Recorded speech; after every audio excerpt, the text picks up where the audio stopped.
Terus hari ini kita akan dilayani oleh Pak John Rusli. Silakan Pak John Rusli.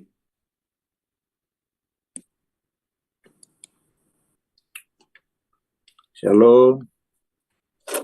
Shalom. Ya, puji Tuhan, sedang kekasih. Ya, kita akan persiapkan bahan. Ya, sebelumnya saya akan nyanyikan sebuah lagu yang kita semua sudah paham.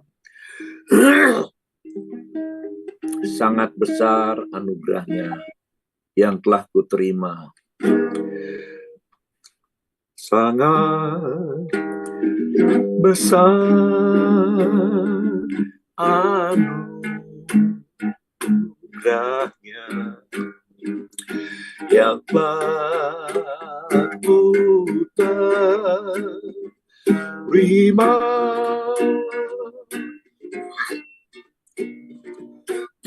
Dulu sesat dalam dosa, kini dipilihnya.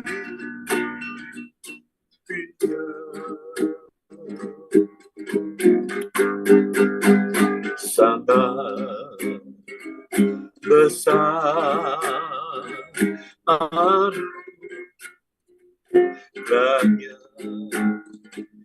yang telah ku terima.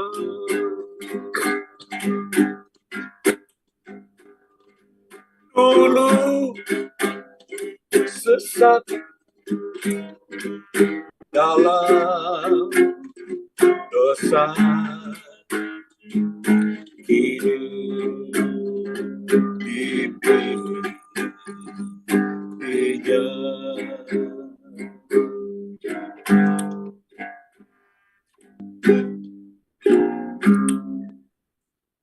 Terima kasih Tuhan. Kami hidup dalam kasih karunia-Mu. Tapi seringkali kami tidak menyadari bahwa kami hidup dan dilingkupi oleh kasih karunia-Mu. Tapi karena tidak menyadari, seringkali kami was-was, takut, khawatir, dan cemas. Biarlah pagi hari ini Tuhan, kebenaran firman-Mu boleh membuat kami menjadi tenang dan memiliki keyakinan akan kasih setia-Mu yang selalu melingkupi kami. Terima kasih Tuhan, terima kasih. Kepadamu kami bersyukur dalam nama Tuhan Yesus. Haleluya. Amin. Amin. Saudaraku, pagi hari ini saya akan sampaikan kebenaran firman Tuhan tentang kasih karunia. Pemberian yang Tuhan berikan bukan karena perbuatan baik kita, ya, tapi karena belas kasihan Tuhan, karena kemurahan Tuhan. Nah, seringkali ini kita tidak sadari, sehingga hidup kita kurang mengucap syukur. Dan ketika kita tidak mengucap syukur, kekhawatiran, kecemasan, ya, macam-macam hal akan menjadi tekanan dalam kehidupan kita. Nah, iblis ingin berkata, Tuhan tidak peduli kepada kita. Ya, Tuhan tidak mengasihi kita. Tuhan melupakan kita. Tetapi sesungguhnya Tuhan itu setia sekali. Ya, oleh kasih karunia kita bisa hidup kudus. Kudus itu artinya dikhususkan bagi Tuhan. Ya, dikhususkan bagi Tuhan. Pikiran kita bisa dikhususkan bagi Tuhan. Kehendak kita dikhususkan bagi Tuhan. Perasaan kita bisa dikhususkan bagi Tuhan. Ya, jika hati kita dikhususkan bagi Tuhan, terfokus kepada Tuhan, maka damai sejahtera dan sukacita ada di dalam kita. Puji Tuhan. Puji Tuhan. Next. Ya. Maaf, ini ada satu ayat yang ketinggalan, harusnya mulai dari ayat 13 ya. Saya akan bacakan dulu ayat yang ke-13, berkata, sebab itu siapkanlah akal budimu, waspadalah dan letakkanlah pengharapanmu seluruhnya atas kasih karunia yang dianugerahkan padamu pada waktu pernyataan Yesus Kristus. Puji Tuhan. Saudaraku yang kekasih, ya, akal budi, pikiran, perasaan dan kehendak, ya, batin kita harus dipersiapkan. Ya, caranya bagaimana? Harus melekat kepada Tuhan. Apalagi hari-hari ini sering kasih.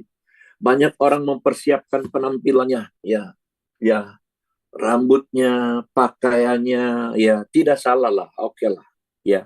Tetapi sayang sekali ketika orang mempersiapkan penampilannya, ya, begitu rupa, tetapi tidak memperhatikan batinnya, ya, tidak menyiapkan akal budinya, ya, maka dia akan ada dalam masalah pada hari-hari yang jahat ini.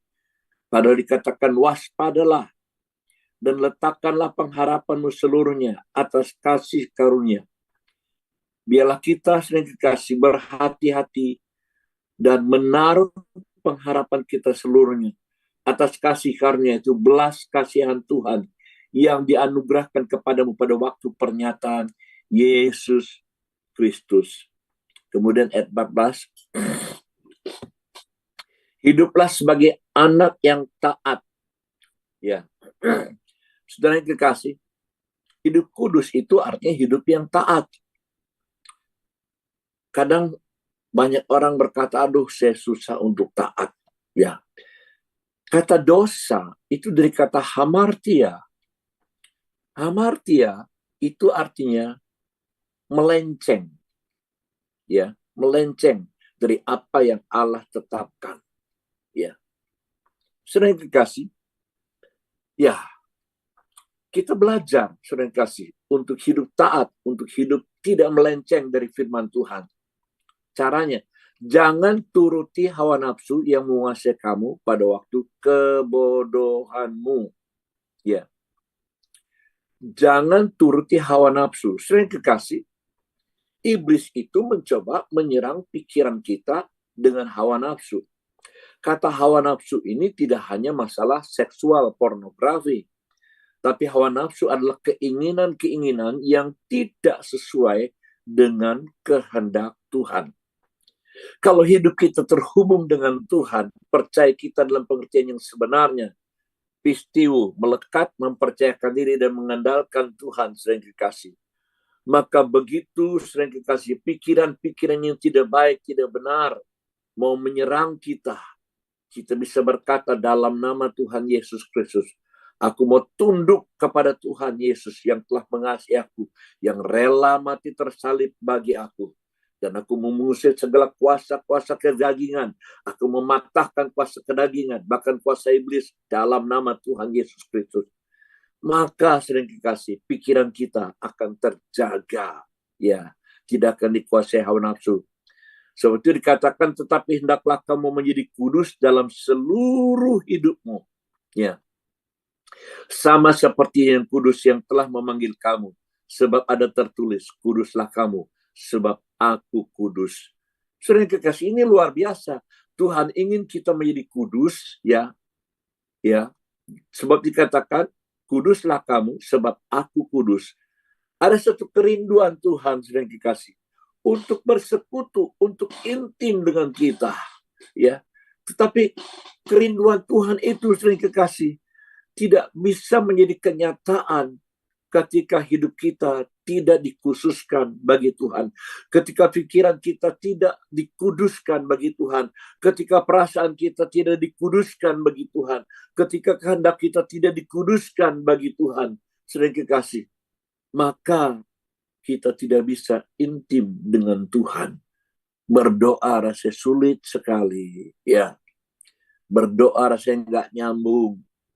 Hadirat Tuhan kok rasanya nggak ada. Ya memang kadang-kadang bisa begitu, saudara yang kekasih. Ya, tetapi saudara yang kekasih, kalau kita ingat baik-baik, Mazmur pasal 139 yang intinya adalah Allah Maha Tahu, Allah Maha Melihat, Allah Maha Mengerti. Sebelum kita berkata-kata, Dia sudah tahu apa yang ada dalam pikiran kita dan Dia melingkupi kita dengan hadirat-Nya. Itu pun kasih karunia yang luar biasa, ya, yang Tuhan berikan bagi kita. Next.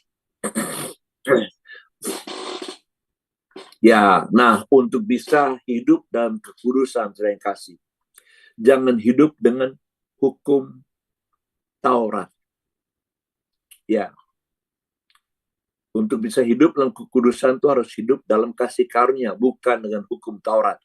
Ya, sebab Galatia pasal 2:16 berkata, kamu tahu bahwa tidak seorang pun yang dibenarkan oleh karena melakukan hukum Taurat. Ya, melakukan hukum Taurat itu artinya tidak memiliki keintiman dengan Tuhan, tetapi berusaha untuk hidup benar. Itulah hidup dengan prinsip hukum Taurat. Walaupun sudah Kristen, sudah ditebus oleh Tuhan Yesus Kristus, ya, tapi tidak membangun keintiman dengan Tuhan, ya.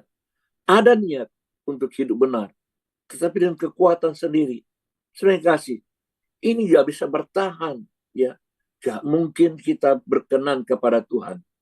Sebab dikatakan, kamu tahu tidak seorang pun yang dibenarkan karena melakukan hukum Taurat. Tetapi hanya karena oleh iman dalam Kristus Yesus. Haleluya.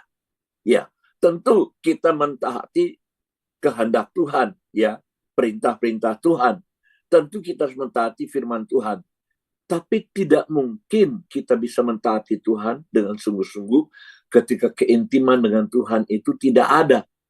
Ya, sebaliknya saudara kasih, hanya karena iman, keintiman dengan Tuhan, kemelekatan dengan Tuhan, kita bisa hidup melakukan kehendak Tuhan. Next. Sebab itu kami pun telah percaya. Nah, kami pun telah percaya. Kata percaya dari kata pistewo, ya. Melekat, mengandalkan, mempercayakan diri kepada Kristus. Ayo, kita periksa saudara yang dikasih. Apakah hari-hari ini kita sungguh-sungguh pistewo kepada Tuhan? Ya. Sebelum saya mengenal kata koram deo, saya mengenal kata pisteo ini, saudara yang kasih. Prinsipnya kurang lebih sama, ya. Pisteo melekat kepada Tuhan, hati yang melekat kepada Tuhan, pikiran yang melekat kepada Tuhan, kehendak yang melekat kepada Tuhan, ya, mengandalkan Tuhan dan mempercayakan diri kepada Kristus Yesus. Haleluya. Tuhan itu luar biasa. Dia ingin merangkul kita, saudara yang kasih. Dia ingin memeluk kita. Karena itu dia telah memberikan anaknya yang tunggal, saudara yang kasih. Dia memberikan Yesus Kristus yang terbaik, dirinya sendiri dia berikan bagi kita. Oh, luar biasa, saudara yang kasih. Ya, ya. Supaya kami dibenarkan oleh karena iman dalam Kristus dan bukan oleh karena melakukan hukum Taurat. Puji Tuhan. Kita ini sebetulnya sudah dibenarkan karena iman. Ya, sudah yang kasih. Sudah dibenarkan oleh iman, ya. Bukan karena melakukan hukum Taurat, tetapi karena anugerah, ya. Sebab tidak ada seorang pun yang dibenarkan oleh karena melakukan hukum Taurat. Percayalah, saudara kasih, oleh kasih karunia kita sudah dibenarkan. Terus yakini, ya, yakini dibenarkan. Karena kita memiliki keyakinan, aku sudah dibenarkan oleh karena kematian Yesus Kristus di kayu salib Golgota. Ya, maka kita akan terus merasakan dikasihi oleh Tuhan dengan kasih agape.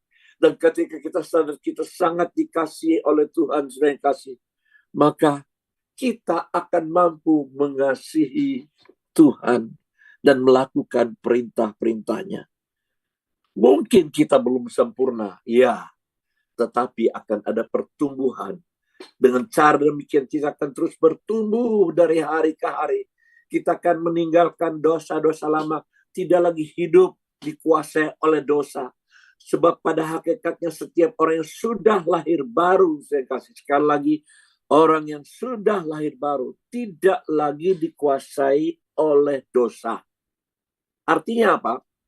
Jika memang kita sungguh-sungguh sudah lahir baru, maka dosa itu, hidup benar itu atau salah itu adalah sebuah pilihan. Sebelum kita lahir baru, kita dikuasai oleh dosa, ya. Tetapi setelah kita lahir baru, Roh Kristus tinggal di dalam diri kita. Yohanes pasal 1 ayat 12. Saya sangat suka ayat ini, ya.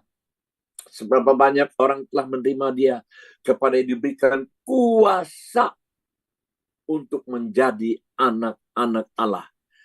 Oh, haleluya, saudara. Engkau yang telah menerima dia, sadari, sudah diberikan kuasa. Ya, sudah diberi kata kuasa itu kemampuan ilahi, dari kata exousia. Ya, setiap orang yang telah menerima Yesus, setiap orang yang telah lahir baru, sudah diberikan exousia, kemampuan ilahi untuk menjadi seorang anak Allah. Artinya apa? Untuk menjadi serupa Kristus, tentu melewat proses pertumbuhan. Nah, inilah kasih karunia Allah yang luar biasa, ya. Kasih karunia anugerah Allah yang amazing grace. Haleluya, ya. Sebab tidak ada seorang pun dibenarkan karena melakukan hukum Taurat, ya, tapi karena iman dalam Kristus, bukan karena hukum Taurat, ya. Sekali lagi dikatakan tidak seorang pun dibenarkan oleh karena melakukan hukum Taurat, bukan berarti kita tidak mentaati Tuhan, tetapi sekali lagi mentaati Tuhan karena kemampuan ilahi yang sudah diberikan kepada kita, karena exousia, ya, kuasa ilahi sudah diberikan kepada kita. Next. Nah, karena itu, ya, kita lihat konsep daripada hidup karena kasih karunia, ya. Kasih karunia adalah anugerah yang cuma-cuma dari Tuhan. Wow.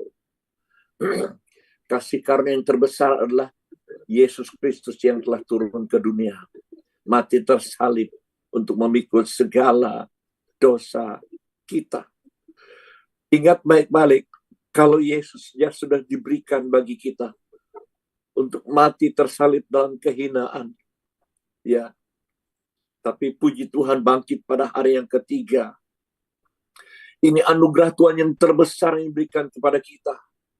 Maka pasti yang lain dibutuhkan, ya, diberikan kepada kita, termasuk kerinduan untuk hidup kudus, ya, kerinduan untuk hidup taat. Jadi artinya hidup kudus, hidup taat itu harus juga dari pihak kita harus ada kerinduan, ya, niat. Kalau kita tidak niat, kalau kita tidak rindu untuk hidup kudus, ya begitulah, ya. Tapi kalau kita rindu untuk hidup kudus, kalau kita niat untuk hidup kudus dan kekasih, maka kasih karunia akan bekerja. Anugerah yang cuma-cuma dari Tuhan akan memampukan kita untuk taat dan kudus di hadapan Tuhan, ya. Diberikan tanpa berdasarkan jasa atau perbuatan manusia. Kasih karunia sudah disediakan bagi kita. Potensi ilahi itu sudah disediakan bagi kita dan cuma-cuma. Ya, itu adalah bantuan, ya, bantuan dari Tuhan. Kekuatan ilahi, wow, haleluya, yang memampukan manusia untuk diselamatkan dari dosa. Bukan hanya diselamatkan dari dosa, bukan hanya ditebus, tapi terus-menerus diperbaharui, ya, menjalani kehidupan yang berfokus kepada Tuhan, ya, sehingga setiap hari kita bisa fokus kepada Tuhan, ya. Coram Deo ini baik sekali, sering kekasih, tetapi jangan lupa setelah kita keluar dari tempat ini, ya, dari tempat kita masing-masing, dimanapun kita berada, sadarilah Tuhan melihat kita. Dia Maha tahu, Dia memperhatikan kita. Ya, kita bersyukur kepada Tuhan. Ada sukacita sebab Tuhan memperhatikan kita untuk melindungi, untuk menjaga, untuk memberkati kita. Haleluya. Puji Tuhan, puji Tuhan. Ya. Next. Kesimpulan, karena iman akan kasih karunia, kita mampu untuk melakukan.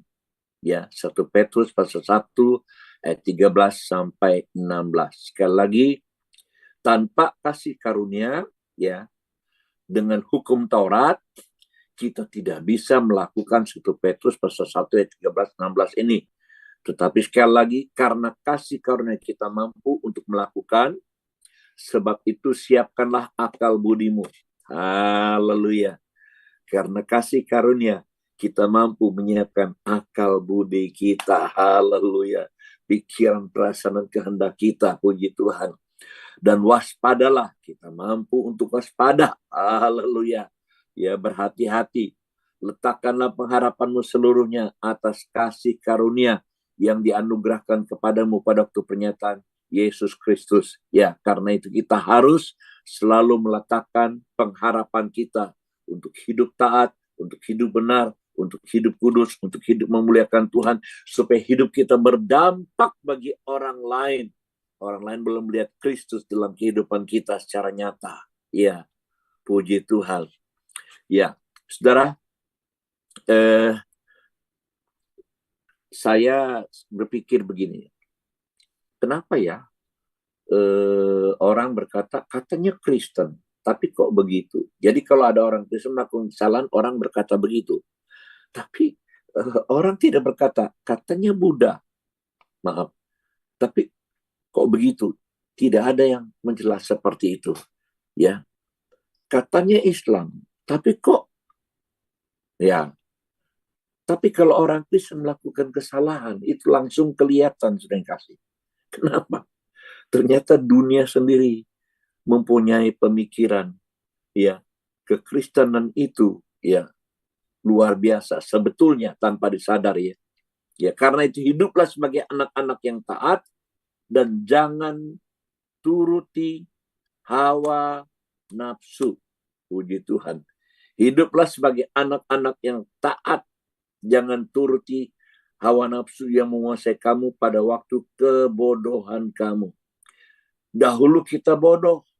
Kenapa bodoh? Ya, nyatanya dikuasai oleh hawa nafsu. Pikiran-pikiran yang jorok, pikirannya nggak benar, ya, pikirannya menyimpang daripada firman Tuhan, ya. Tapi ketika kita telah ditebus oleh Tuhan, kita telah mengalami kasih karunia, ya. Kita diberikan exousia, kemampuan ilahi untuk menjadi seorang anak Allah, sehingga kita bisa menjadi anak-anak yang taat, yang tidak lagi menuruti hawa nafsu yang menguasai kita pada waktu masa kebodohan kita. Tapi hendaklah kamu menjadi kudus, puji Tuhan, dalam seluruh hidupmu.